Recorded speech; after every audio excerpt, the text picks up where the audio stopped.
Kapag kayo ay nagkaroon ng sakit na kahit na pina-check up na ninyo hindi maipaliwanag walang makita ang mga doktor kung ano ang dahilan ng inyong mga sakit na iyan.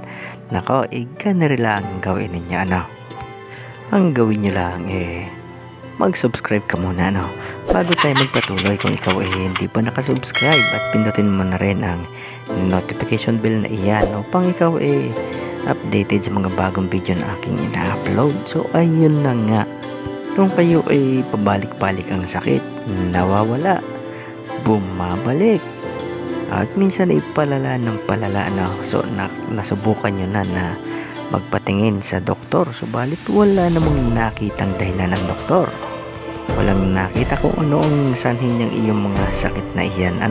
Ako, ang gawin nyo lang pumunta kayo syempre sa magaling na albularyo, at malamang sa alamang kulang iyang nangyayari sa iyo. Maaaring ikaw kinaiingitan ng kapwa mo, ng kapitbahay mo, o kung sino man, maaaring kamag-anakan mo pa, o kaya naman ikaw mayroong nagawa ng hindi maganda, at iyon lang ang tanging paraan upang ikaw magantihan ng pasimple na hindi mo nalalaman kung sino ang may gawa niyan sa iyo. So maaaring ikaw maperwisyo, una mapiperwisyo ang bulsa mo sa pabalik-balik mo sa doktor, o kaya naman sa mga manggagamot. At ang pangalawa mapiperwisyo na ang buhay mo dahil ikaw mawawala sa mundo kapag ikaw hindi naagapan o ikaw hindi nagamot ng magaling na albularyo. So ayun na nga, halimbawang kayo nga tinalaban ng kulam naare ang first aid. Kung kayo wala pang mahanap na magaling na albularyo ganda rin lang ang gawin ninyo. Kayo maghanap ng luyang itim. Alam nyo ba ang luyang itim? Ganere. So iyon na sa gawing kanan, yan ang luyang itim. Biro lang yan aray ang totoong luyang itim So ganda rin ang itsura ng kanyang dahon.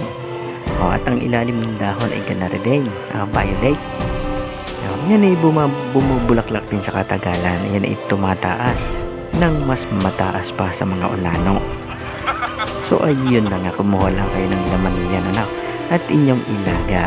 Pakuluan ninyo ng mga 15 minutes, at kapag yan napakuluan na ninyo, inumin ninyo. Gawin yung tsaa, o gawin ninyong pinakang salabat. At bago ninyo inumin, bigkasin nyo muna ito sa kanya ng 3 beses. At saka ihip mo ng pakros doon sa iyong iinumin. So gawin nyo ang pag-inom sa umaga, ganoon din sa hapon. Ulit-ulitin nyo lang hanggat kayo may nararamdamang kakaiba sa iyong katawan. So yan ay mga katulong upang maalis ang mga sakit na inilagay sa iyo ng mga walang hiyang mangkukulam na iyan.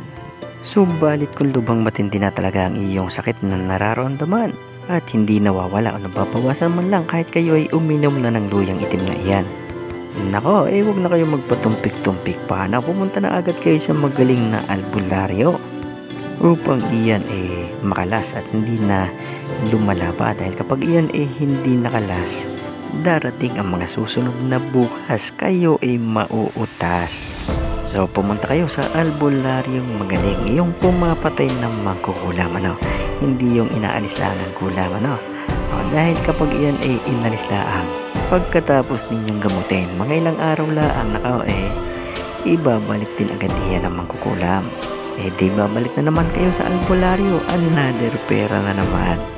Pumunta kayo dun sa albularyong magaling at pumapatay ng mangkukulam. Yo! Shout out sa iyo dyan, Alo.